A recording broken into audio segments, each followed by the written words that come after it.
જો તમને કામના લીધે થાક લાગતો હોય, નબળાઈ રહેતી હોય, થોડું ચાલતા શ્વાસ ચડી જતો હોય, હાથ પગ દુખતા હોય, હિમોગ્લોબિનનો પ્રશ્ન હોય, વાળ ખરવાનો પ્રશ્ન હોય, સ્કિન ગ્લો ન થતી હોય અથવા તો તમને આંખમાં પણ જોવામાં તકલીફ થતી હોય તો આ બધા જ પ્રશ્નોનું સોલ્યુશન આજની રેસિપીમાં છે. આજે આપણે તૈયાર કરીશું દુનિયાનો સૌથી હેલ્ધી પાવડર, જે તમે આખું વર્ષ ફ્રીઝ વગર સ્ટોર કરીને રાખી શકશો અને એની ટાઈમ તેનો ઉપયોગ કરી આખું વર્ષ નિરોગી રહી શકશો. અને એટલો તો સ્વાદિષ્ટ બનશે કે તમે તો શું, નાના બાળકો પણ ઘટાઘટ પી જશે. તો ચલો આજની હેલ્ધી રેસીપી શરૂ કરીએ. તો જેમના માટે મેં અહીંયા લીધા છે 500 ગ્રામ જેટલા દેશી ગાજર. આ ગાજર થોડા ભરાવદાર હોય અને થોડા લાલ કલરમાં આવતા હોય તેવા હોય તો વધારે સારું, જેથી આપણી વેરાયટી વધારે ટેસ્ટી બને. આ રીતે ગાજરને આપણે બંને સાઈડથી કટ કરી લેવાના છે અને પછી તેની છાલ કાઢી અને તેને રફલી ચોપ કરવાના છે. અહીંયા આપણે આ રીતે પાવડર તૈયાર કરવા પાછળનો હેતુ એટલો જ છે કે જ્યારે આ બધી સામગ્રીઓની સિઝન પૂરી થાય અને પછી જો આ સામગ્રીઓનો ઉપયોગ કરવો હોય અને એ પણ ફ્રીજના ઉપયોગ વગર તેને સાચવવો હોય તો કઈ રીતે રાખી શકાય અને તેના લાભ લઈ શકાય, તે હેતુથી આ વેરાયટી મેં શેર કરી છે. તમને ખૂબ જ ઉપયોગી આજની વેરાયટી રહેશે. તો આ રીતે રફલી ચોપ કર્યા બાદ ગાજરનો જે વચ્ચેનો જે સફેદ ભાગ કહી શકાય ને, ગાજરમાં જે નીચેની સાઈડ સફેદ ભાગ હોય, જો આ સફેદ ભાગ આને આપણે કાઢી નાખવાનો છે અને દાદરો કહેવાય. આ દાદરો ખાવાથી ઉધરસ થાય તો એ આપણે કાઢી નાખવાનો અને બીજા બધા જ ગાજરને આ રીતે આપણે કટ કરી લઈશું. હવે તે જ રીતે મેં લીધેલા છે બીટ. તો બીટ પણ મેં 500 ગ્રામ જેટલા લીધા છે. આ બીટને પણ બંને સાઈડથી કટ કરી દઈશું અને છાલ ઉતારી અને રફલી ચોપ કરશું. બીટ છે તે નેચરલી લોહી બનાવવાનું કામ કરે છે, જેને લોહી બનાવવાની ફેક્ટરી પણ કહી શકાય. જેના કારણે આપણે શરીરમાં ઘણીવાર થાક નબળાયેલા રહેતી હોય, શ્વાસ ચડી જતો હોય, પગને હાથને બધું દુખતું હોય તો બીટના કારણે એ દૂર થશે. જેવી રીતે ગાજર છે તે આંખને હેલ્ધી રાખે છે, આપણી આંખનું તેજ વધારે છે, તે જ રીતે બીટ આપણા પૂરા શરીરમાં લોહીને બનાવી અને શક્તિ આપવાનું કામ કરે છે.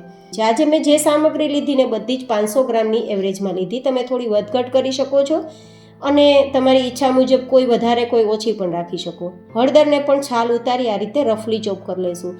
હળદરમાં એન્ટીસેપ્ટિક એન્ડ એન્ટીબેક્ટેરિયલ પ્રોપર્ટીઝ હોય છે, જે શરદી કફ ઉધરસને તો દૂર રાખશે જ, પણ તમારી સ્કિન પણ એકદમ ગ્લો કરશે, શાઇન કરશે. સાથે જ આપણે 500 ગ્રામ જેટલા આંબળા લીધા છે, તો આંબળાને પણ આ રીતે રફલી ચોપ કરી લઈશું. આંબળા છે તે તમને નાની ઉંમરમાં તમારા સફેદ થતા વાળને અટકાવે છે, વાળ ખરતા પણ અટકાવે છે અને વાળમાં ગ્રોથ આવે છે.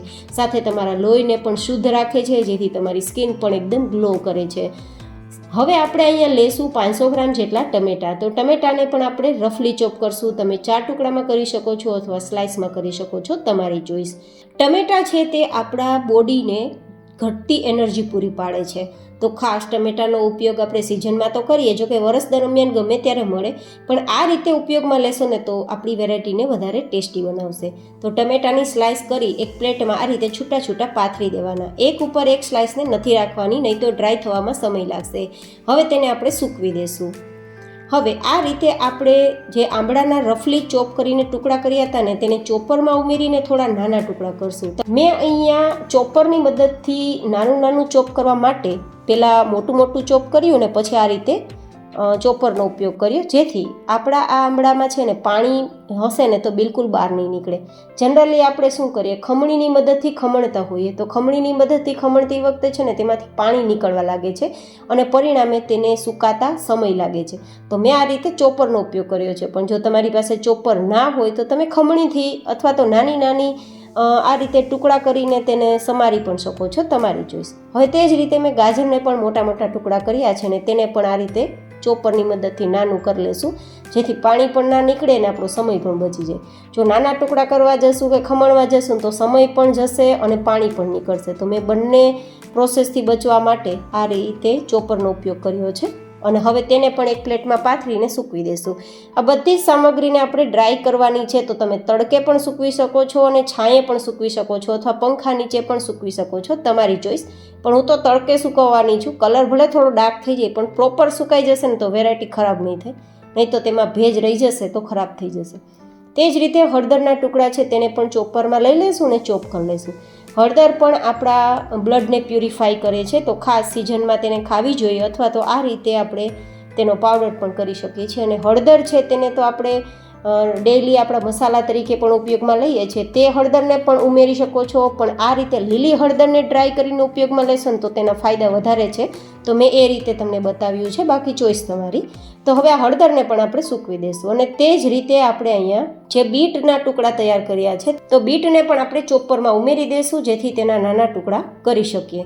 ગાઈસ, આ બધી જ સામગ્રી એવી છે કે ખૂબ જ હેલ્ધી છે, પણ સિઝન ના હોય ત્યારે આપણે તેનો ઉપયોગ નથી કરી શકતા. પણ આ રીતે સિઝન હોય ત્યારે તેને આપણે પાવડર બનાવી સ્ટોર કરીને આખું વર્ષ રાખી શકીએ છીએ. અને આખું વર્ષ આવા બધા જ જ્યુસ તમે સેકન્ડોમાં તૈયાર કરીને પી શકો છો. અથવા ગમે ત્યારે તમને આવી વીકનેસ ફીલ થાય, અથવા તો કોઈ પણ પ્રકારની તમને એનર્જી જોતી હોય, હિમોગ્લોબિન મેળવવું હોય, તો નેચરલ રીતે તમે મેળવી શકો. તે હેતુથી મેં આજની રેસીપી શેર કરી છે. તો આ બધી સામગ્રીને આપણે ડ્રાય કરવા માટે સૂકવી દઈએ.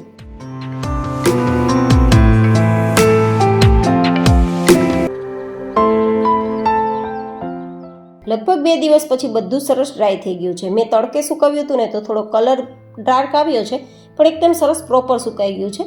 આપણે અહીંયા બને તો તડકે જ સૂકવવાનું છે, કારણ કે એકદમ ડ્રાય થવું જરૂરી છે. જો થોડું પણ ભેજવાળું કે મોઇશ્ચરવાળું રહેશે ને તો પાવડર તમારો ખરાબ થઈ જ જશે.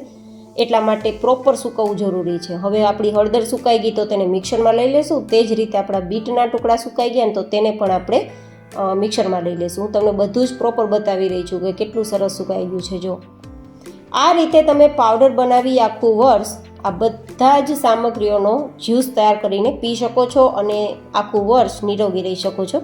મેં અહીંયા બધા જનો મિક્સ પાવડર તૈયાર કર્યો છે. તમે અલગ અલગ પાવડર બનાવીને અલગ અલગ પણ સ્ટોર કરી શકો છો, એ તમારી ચોઈસ રહેશે. હવે તે જ રીતે આંબળા સુકાઈ ગયા છે, તો આંબળાને પણ આપણે તેમાં જ ઉમેરી દઈશું. આંબળાની જુદી જુદી 6 રેસીપી મેં ડિમ્પલ્સ ડિશીસમાં શેર કરી છે.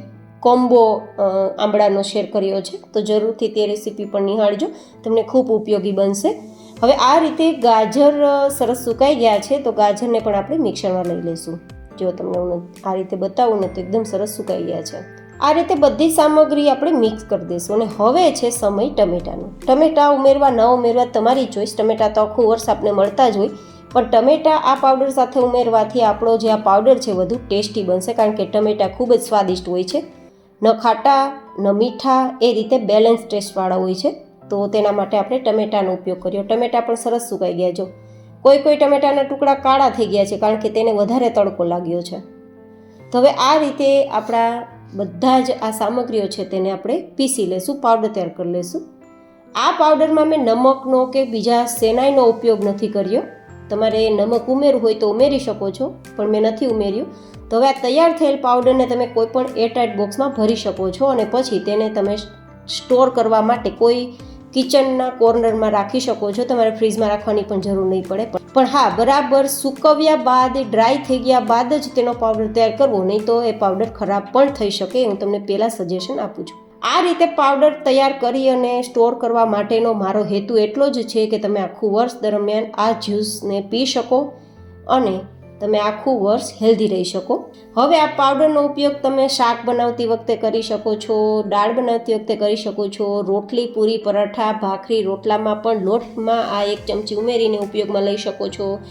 અથવા તો તમે આ રીતે પાણીમાં 1 ચમચી પાવડર ઉમેરી મિક્સ કરીને જ્યુસના રૂપમાં પણ પી શકો છો. તમારી ચોઈસ, તમારે કઈ રીતે પાવડરનો ઉપયોગ કરવો. પણ વધારે બેસ્ટ રિઝલ્ટ તમને આ રીતે પાણીમાં મિક્સ કરીને જ્યુસના રૂપમાં પીશો તો મળશે, કારણ કે તે સીધું તમારા લોહી સાથે મિક્સ થશે અને તમને વધારે ફાયદા ઝડપથી થશે. ઉપરથી ચપટીક જેટલો મેં ચાટ મસાલો ઉમેરેલો છે. જો કે ઉમેરવો ઓપ્શનલ છે. તમે સંચર પાવડર ઉમેરી શકો છો, અથવા તો કાંઈ ના ઉમેરવું હોય તો માત્ર પાણી અને 1 ચમચી પાવડરનું મિક્સ તમે પી શકો છો. ખૂબ જ સ્વાદિષ્ટ લાગશે. તો તમને મારો આજે આ મેજિકલ ઓલ ઇન વન પાવડરની રેસીપી કેવી લાગી, મને તમે તમારા ફીડબેક જરૂર શેર કરજો. ફરી મળીશું એક નવી ચેન હેલ્ધી રેસીપી સાથે. ત્યાં સુધી stay healthy and stay happy.